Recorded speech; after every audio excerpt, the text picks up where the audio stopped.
அடுத்து எரேசர் எல்லாம் எதுக்கு உருவாகியிருக்கு தெரியுமா?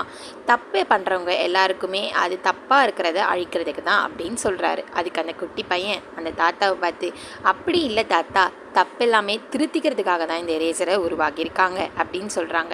இது மூலமா நமக்கு என்ன தெரியுது அப்படின்னு பார்த்தீங்கன்னா, ஒன்றுமே இல்லைங்க. ஒரு விஷயத்தை ரெண்டு பேருமே வெவ்வேறு மாதிரி பார்க்குறாங்க.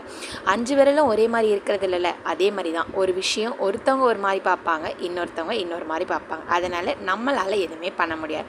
அதே மாதிரி இன்னொரு விஷயம் என்ன கற்றுக்குறோம் அப்படின்னா, ரொம்ப முக்கியமாக தப்புலேருந்து எல்லாருமே நிறைய லெசன்ஸ் கற்றுக்க முடியும். அந்த தப்பை திரும்ப பண்ணாமல் இருக்கிறத நம்ம ரொம்ப ஜாக்கிரதையாக இருக்கணும், சரியா?